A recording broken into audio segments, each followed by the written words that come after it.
Hi hello అండి, welcome to sweety brush channel.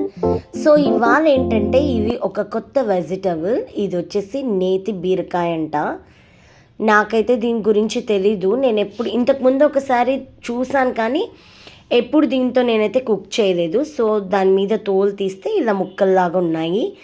And నాకు ఇది వచ్చేసి మా కొలీగ్ ఒకరు నా కోసం ఇచ్చారు. వాళ్ళకి ఇంటి దగ్గర కాస్తాయంట ఈ బీరకాయలు. అండ్ ఇవి వచ్చేసి ఓన్లీ వింటర్ సీజన్లోనే ఎక్కువ దొరుకుతాయంట. సో నేను కూడా దీన్ని కర్రీ చేద్దాము అని ఇంకా ఓకే అని తీసుకున్నాను తను ఇచ్చినప్పుడు. So as it is oil వేసాను, ఆనియన్స్ వేసాను, అండ్ కొంచెం మెంతాకు వేసాను, అలాగే కొన్ని టమాటాలు వేసాను. చక్కగా ఫ్రై అయినాక కొంచెం సాల్ట్ వేసాను అనమాట. సాల్ట్ వేసాక కొంచెం మూత పెట్టాను. అది చక్కగా మగ్గిపోవాలి. చాలామంది టమాటా ప్యూరీ కూడా వేస్తారు. నేను ఆల్మోస్ట్ ఎక్కువగా టమాటా స్లైసెస్సే వేయడానికి ట్రై చేస్తాను, బట్ ప్యూరీ వేస్తే ఇంకా చాలా బాగుంటుంది. సో దీంట్లో నేను ఏంటంటే కొంచెం అల్లం వెల్లుల్లి పేస్ట్ అండ్ కారం, ధనియా పొడి అండ్ పసుపు.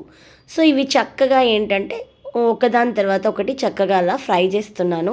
యాక్చువల్గా ఇక్కడ ఏమైందంటే నేను ఒక్కొక్కటి వేయాలంటే ఫోన్ పట్టుకోవాలి కదా వీడియో తీయడానికి. అందుకోసం నేను ఏం చేశానంటే మంట స్లోగా పెట్టి అక్కడ పసుపు, ఇక్కడ కారం, ఇక్కడ ధనియా పౌడర్ అండ్ ఇక్కడ అల్లం వెల్లుల్లి పేస్ట్ వేసాను అనమాట. యాక్చువల్గా ప్రాసెస్ ఏంటంటే ఫస్ట్ అల్లం వెల్లుల్లి పేస్ట్ వేయాలి, తర్వాత కారం వేయాలి, అలా అనమాట. అండ్ ఇక్కడ వచ్చేసి ఫైనల్గా మనం రెడీ చేసి పెట్టుకున్న కొబ్బరి పొడి. ఇది మన ఛానల్లో కూడా ఉంది, మీరు ట్రై చేయండి కావాలంటే. దీంట్లో ఏం లేదు, కొబ్బరి, చెక్క, లవంగ అవి వేసి నేను మిక్సీ పట్టి పెడతానమాట. మిరియాలు, కొంచెం సాల్ట్ వేసి అండ్ చక్కగా ఇది ఫ్రై అయిపోయిన తర్వాత కొబ్బరి పొడిలో ఈ బీరకాయలు ఏవైతే ఉన్నాయో అవి కట్ చేసి పెట్టాను.